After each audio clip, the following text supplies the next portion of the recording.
Welcome to Real Stories in Real Estate with your host, Denise Laframboise. Real people sharing real stories about their adventures in real estate. Thanks for joining us. So I'm Denise Laframboise, and today I have Cindy Sgroi with me, and we're going to talk a bit about taking on a major renovation project. So Cindy, do you want to share a little bit about what this project was when you first took it on? Yeah. So thanks for having me, Denise. It started off as a pretty big project, but it got a lot bigger. Basically, we bought an old home in historic Brooklyn. It was a old brick bungalow built in the 1950s, but on a beautiful treed lot. And the intention was really just to build an addition onto it and a garage, because it didn't have a garage. From there, it became a much, much larger project as we evolved into it. We ended up going from 1,000 square foot bungalow to a 2,500 square foot bungalow with a 4-car garage. And it became a bigger project just because we really didn't want it to look boxy. We didn't want it to look like the original house plus an addition plus a garage and just 3 separate units. Like you just slapped a bunch of stuff on. Exactly. So working with the architect to make it really flow and have character. And I think in the end, it actually ends up having a lot more character than what it would have had we knocked it down and rebuilt it. Yeah. How did you find the architect and the people you wanted to work with for this? Yeah. So the architect was amazing. We worked with David from Square Root Designs, and he was fantastic. I started the drawings before even meeting with him. I kind of sketched my own little drawings and tried to fit everything in, and then gave him this scrap piece of paper and had him basically work with it. I feel sorry for him because I think he probably had the pickiest client. I think we probably went back and forth with probably 40 or so changes, not huge, but just little tweaks and stuff by the time it was all done. But he was extremely patient and amazing to work with. The builder, we contracted a local builder who is right in Brooklyn, Northbrook Construction, small company. Dan and Cam are the owners. They were fantastic to deal with. They really walked us through each step. They were very patient with everything. I would text questions and ideas and concerns all the time, and they were great at getting back to us. They probably did think that I was their little super, even though I wasn't, because I would show up every morning on my way to work. I would pop in just to, not because I was, it's so weird. It's I felt bad at the beginning because it's not because I was checking in on things. It was just the excitement of the project that I just wanted to know, okay, what's happening today? Oh, great, you're digging, fantastic. Oh, you're doing that. The smallest thing would just excite me. And so I'd drive in every morning and I'd take a look, and on my way home, I would drive by when no one was there, and I'd check in on everything and see. I feel like everybody does that. I have lots of clients that are breaking into their pre-built properties before they have them. It's just so exciting. Well, right? It is.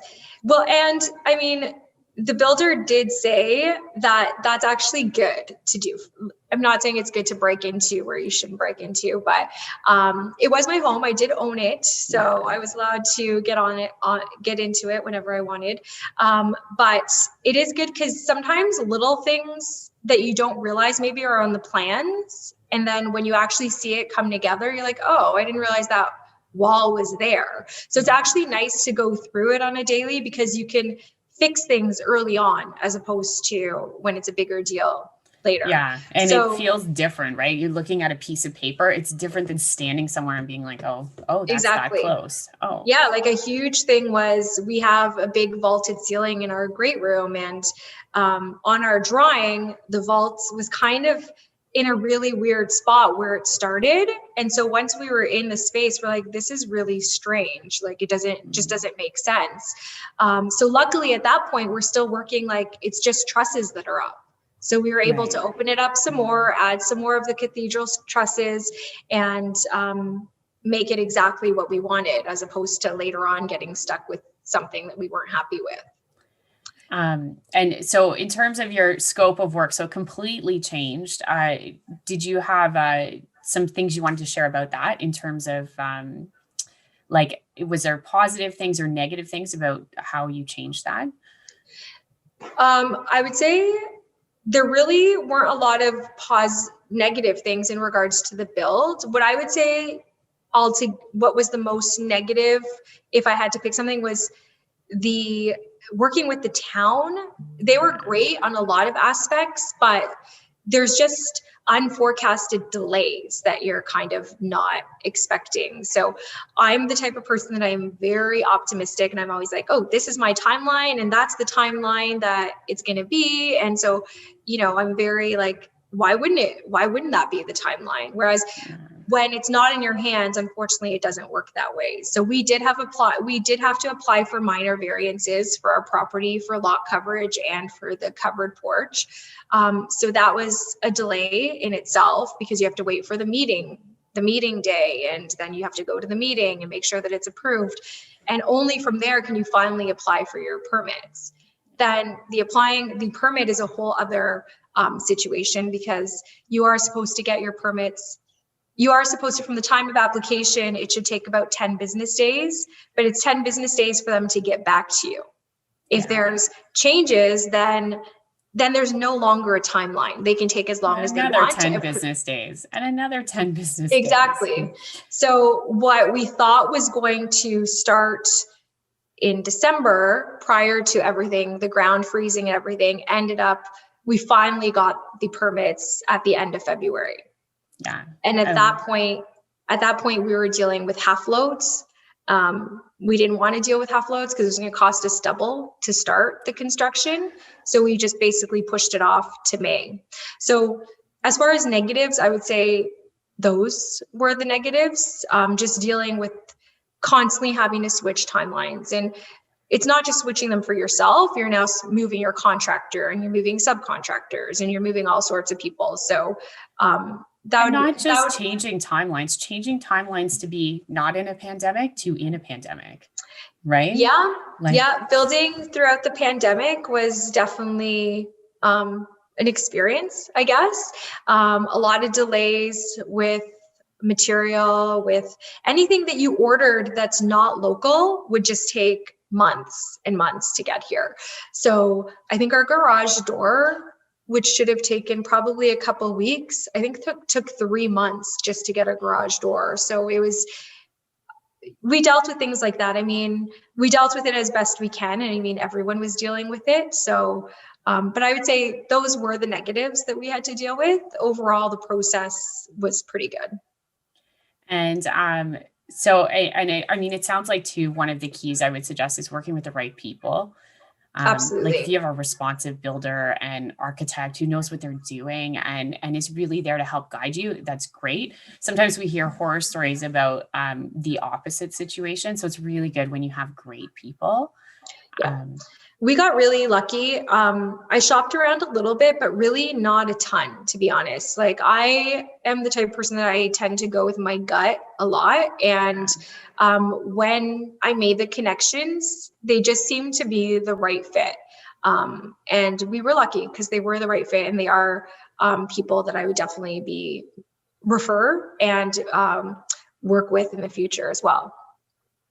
Let's talk about that. So what are you doing in the future because of this project? Yeah, so the project was super exciting. Like, I loved every aspect of building our home. It was something that my husband and I always thought that we would do, and we just got to do it a lot sooner in life than I think what we expected. So I enjoyed it so much that it excited me, and it excited me so much. And even my business partner, Craig, he helped me so much throughout the process as well, that I think he just got as involved in it. So we have now partnered up with our contractor, and we've all registered for Terrion. So we are going to be registered builders with Terrion, and we've already purchased a property in 2020, and that'll be our first one that we'll develop. Hopefully in the next couple months, we'll get started. And is it a major renovation or from scratch build? That will be a from scratch build.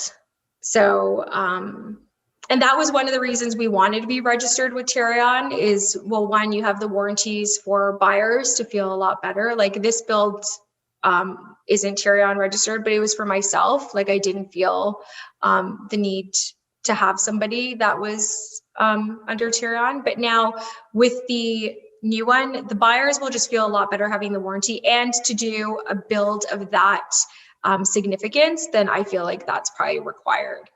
Do you know you can't get financing if you sell it? Like, so the people buying from you can't get a mortgage if you don't have a Tarion? Yeah. No, I didn't know that. So we found that out the hard way.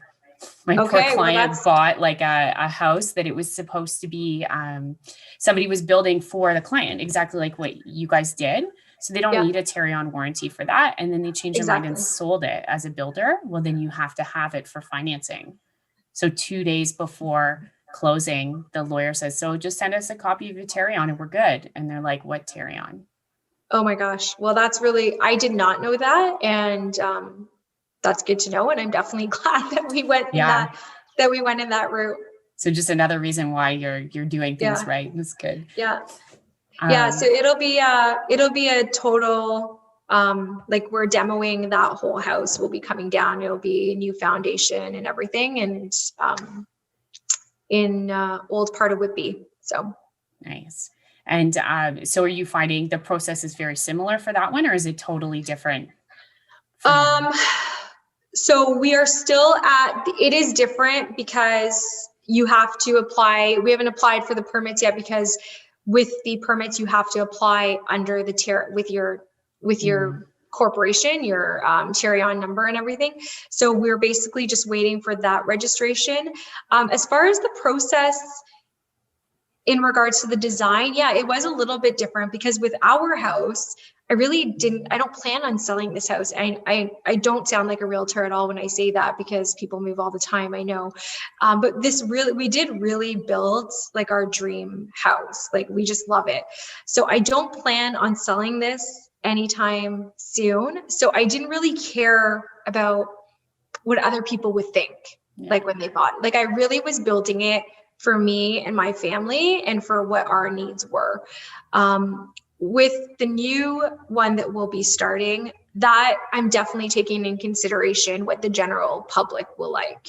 You know, you may not go as funky with something, or you may, I did board and batten on my house because I liked it, but with the new build, I'd probably be doing the brick and the stone, like something a little more traditional that a vast majority of the population will like. So you're definitely thinking in that sense a lot more as opposed to just your personal tastes. Awesome. Yeah. And of course, what you're going to sell it for. Like profit is important when you're doing that, as opposed to a labor of love, right? It has no cost. Exactly. And you also mentioned, so you're also a realtor, right? Yes. Do you want to talk a little bit about that? Where you guys work, who you work with? I work with Craig. We own our own brokerage. It's called Cindy and Craig Real Estate. We are located right in Whitby. And most of our business is Durham region. We do specialize more so in the Clarington area, Curtis, Bowmanville, and all the little hamlets in there. But we do work in all of Durham region. I've been doing this for 18 years now. Craig for 14, and we've owned our own brokerage since 2016. We used to work with Remax, and we decided to go out on our own and own up our own brokerage. So it's exciting, it's great, and it's nice to be able to just venture into all these different worlds of real estate, which is fantastic. Definitely gives us a lot of opportunities that many people don't have. So yeah. And it's really neat to always be learning, right? To learn a different aspect of something. I always love that. Just to be able to try something new, right? Yeah. And I would say like for anyone who does want to go through a build, it is honestly, it's so exciting. I think the best part is just having that vision and then just seeing it come to life. Like just what's in your mind and what starts off in black and white, and then just seeing it in front of you is amazing. It's just a really, really good feeling. Awesome. So And my it's last question was yeah. always like, would you do it again? So obviously you're already doing it again. Yes. Yeah, I would totally, and I would do it again for myself. Like we say that all the time. My husband and I are like, okay, if someone offered it, how much do they need to offer us for us to sell? Like, would we do it again? I'm like, yeah, I would do it. They'd have to offer me a lot of money, but I would totally do it again. I loved the process. And we are doing it again. We're just doing it for other people. Amazing. Well, thank you so much for joining me today. Thank you. I really appreciate you sharing this because a lot of people don't realize the things that go into such a big project, right? Yeah. And there are a lot of little ins and outs and a lot of things with the town and we don't have enough time obviously to talk about, but if anyone wanted to reach out with any questions, I'm happy to help at any time.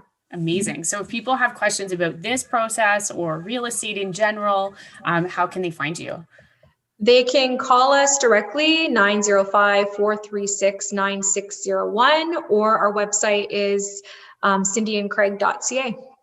Awesome. Well, thank you so much for sharing all of this with us today. This is really great.